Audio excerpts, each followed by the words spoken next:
Hi, how lovely to be here. Happy weekend, everybody. Thank you, darling. All the better for seeing you. Yes. Please tell us all about your book.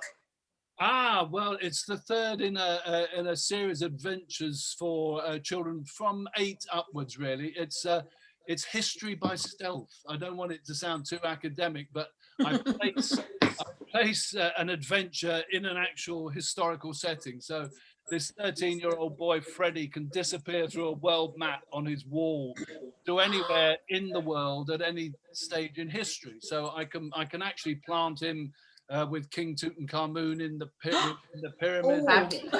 Have you got them there, Clive? Yeah, he's been. This is the new one. This is in the city of Fortune and Flames, and he's in 17th century London amidst the outbreaks of the early beginnings of slavery, and of course the Great Plague and the Great Fire of London. So he's an eyewitness to all these events, and he helps out on a local scale. He can't change the shape of history, but he can save a life. You know, he can. Yeah.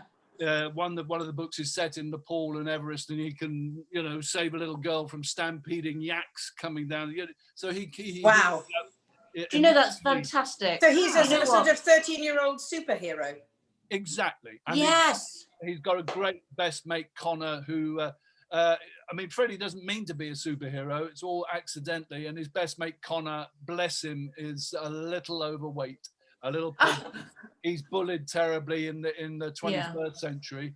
But when they escape to these historical settings, he blossoms and he comes into his own. Of course. And, how did this all start, Clive? When you writing these books, what happened?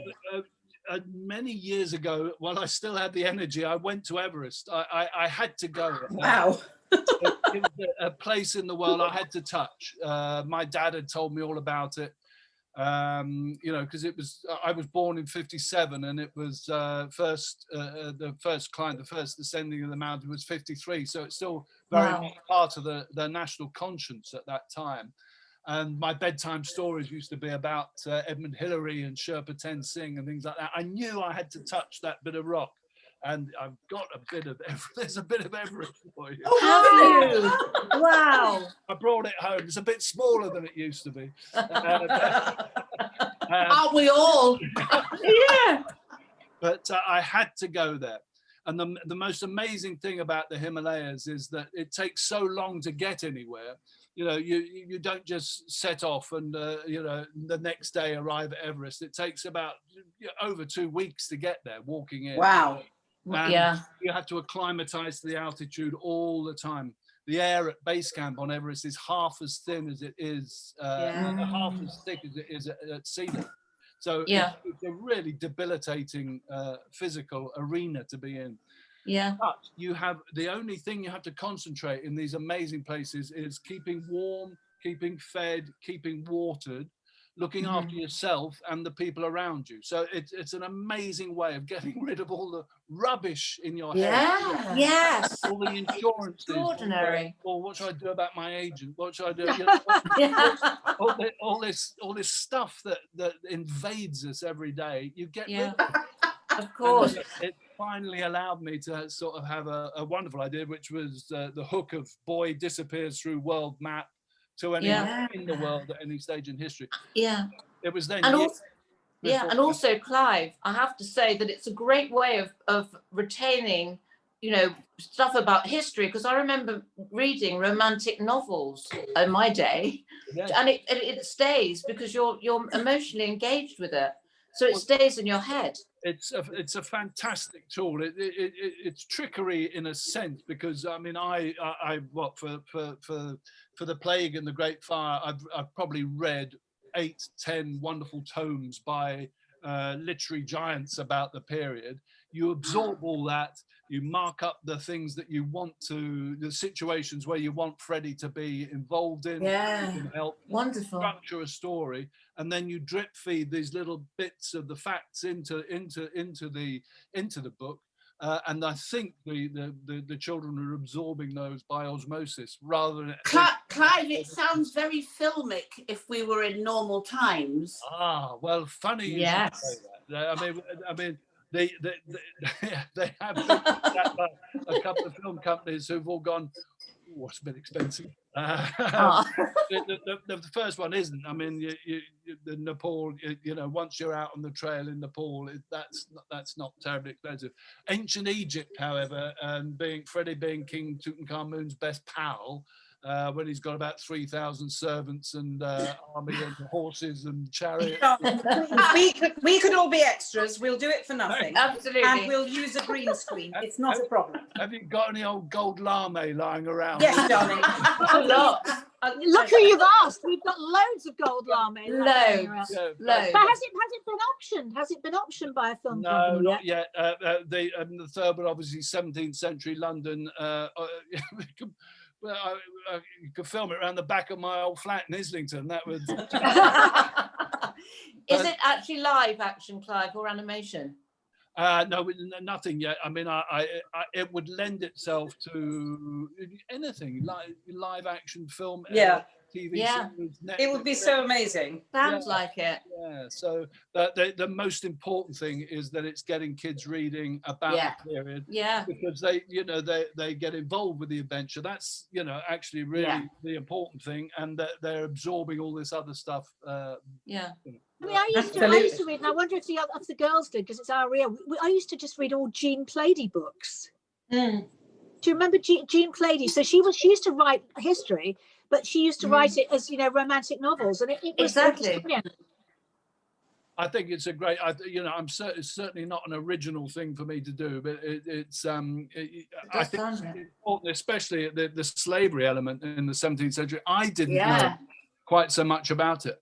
We weren't taught at school. We were taught that slavery is wrong. We were taught about William Wilberforce and things like that, but we weren't actually immersed in the fact that 13 million people were taken from Central and Western Africa over a period of 400 years by the Portuguese, the French, the Spanish, the Danish. Wow. I mean, Absolutely. So appalling. So appalling. So, Clive, And you're right, it's not in our culture. We don't get taught that. No. And now, hopefully, with Black Lives Matter and everything else that's going on now, we will begin to get that truth. It was brought alive to me because Freddie, my character, goes to work for Samuel Pepys, and Samuel Pepys lives in Sydney Lane. And either side of Samuel Pepys were Sir William Penn and Sir William Batten, who both had black servants in 1665, Mingo and Jack. And they had to be Freddie's best mates in that situation. Absolutely. So I researched their story in Black Lives in the English Archives, a wonderful resource. And the one thing that stood out to me was the fact that Mingo and Jack were made to dance in the Dolphin Tavern for the pleasure of their masters. Oh my God. It's so grotesque and so horrendous. Their hairs on, even as I say now, their hairs Oh my goodness. And I just It's horrendous.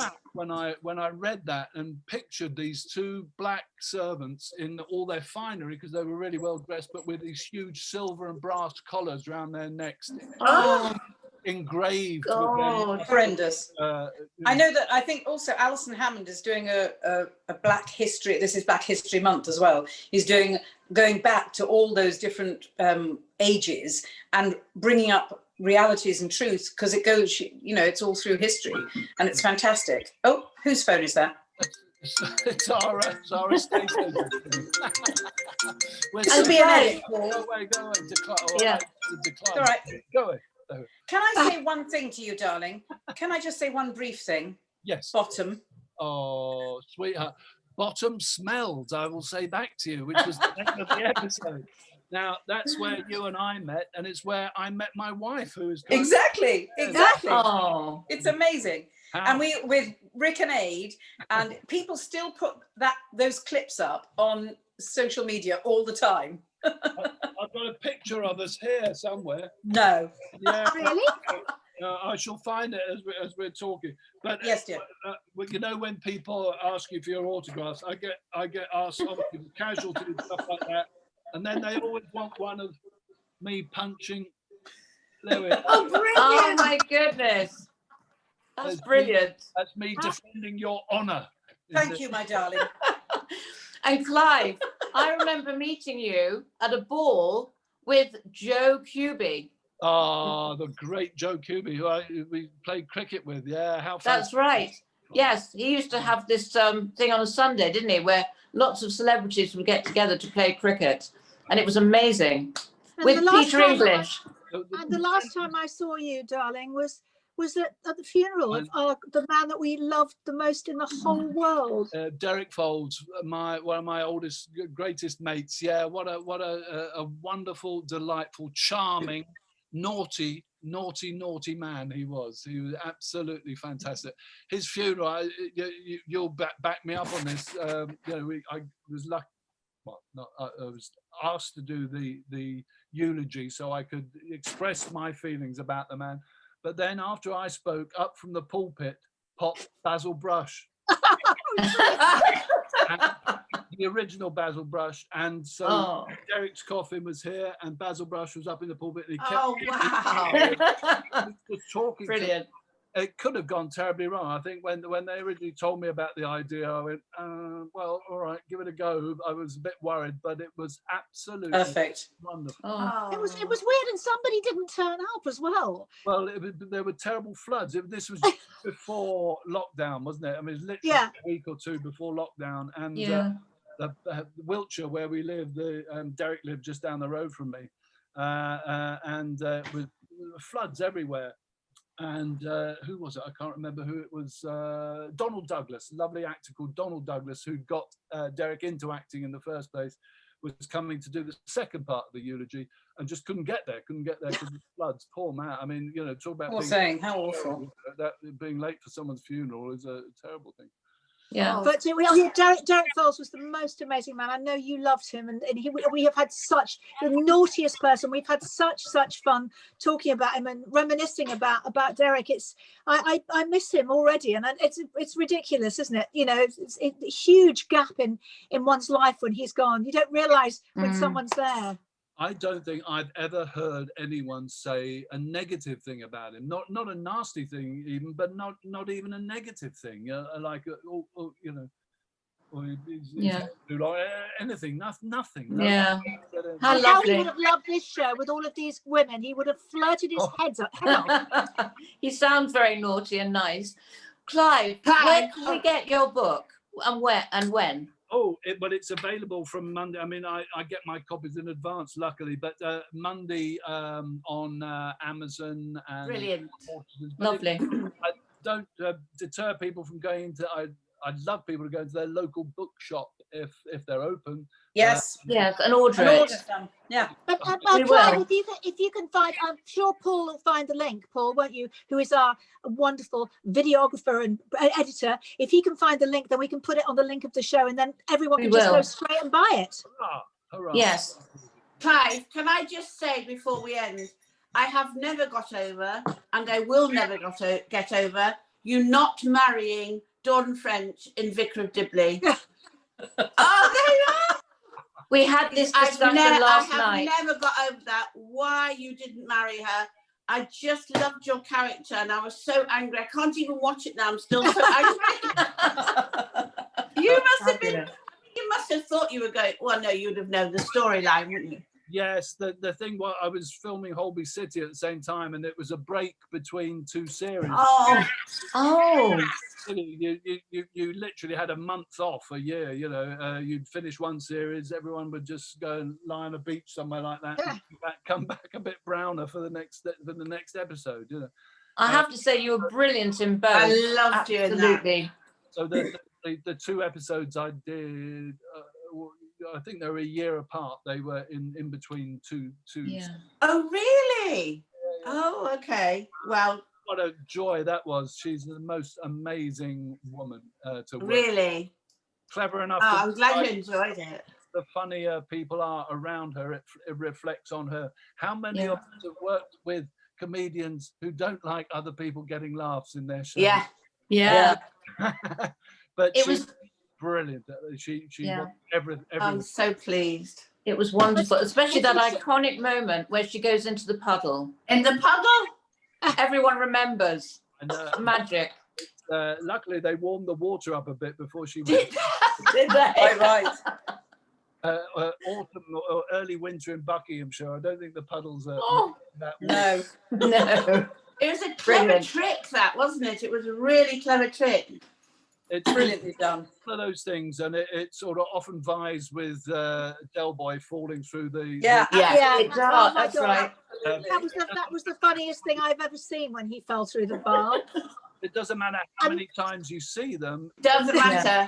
you'll laugh, and that's Yes. the real mark of a funny moment. I love those slapstick things that we used to see all the time on shows. You know, Yeah. it's so wonderful. I wish, we need them back. I mean, Yeah. I think the thing is, as actors, we always used to do the business. There were, because I've worked with so many comedians, like all of us have, and there was always, the business thing that people did. And now that kind of it doesn't happen anymore, does it? I think that the time and effort, care that went into making things like Dibley absolutely amazing. The stuff that got cut during a week of rehearsal that you do before taping live in front of the audience, the stuff that gets cut as you go along, mourn, because that's good enough to go into any other show. Yeah. Exactly. Yes. Fine in any other show, but they were just scything through this wonderful material and always inventing something better. Yeah. Yeah.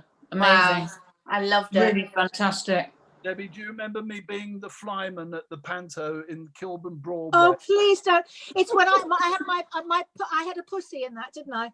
I don't Excuse remember. me? I'm so sorry, Clive. I don't remember you, but all I remember was the most embarrassing thing that ever happened, because I'm not a very good dancer, and it was the first panto I ever did. I was Princess Tangerina, and some poor guy had to pick me up, and then he got his head caught in my petticoat, and he came down and he was up my skirt. Not for the first time, Debbie. I was going to say, no, what an excuse. Well, you couldn't have remembered me because I was about 40 foot up in the flies, pulling up. I wish I'd known you were there, Clive, because you would have made my life so much easier. I didn't enjoy doing that at all. Oh dear. It's not even a theatre anymore. It's a. Yeah. Will you come back and see us again, Clive, please? Please. Yes, we want to see your books. Good luck with the book. That sounds obscene. I can't wait to read them. Fabulous. They sound right up my street. Oh, lovely. It's great to talk to you, and how brilliant you are for inventing this show. It's a really, really clever and wonderful. Thank you. Thank you. Thank you, darling. See Bye, you soon. darling. Bye. Bye. Bye.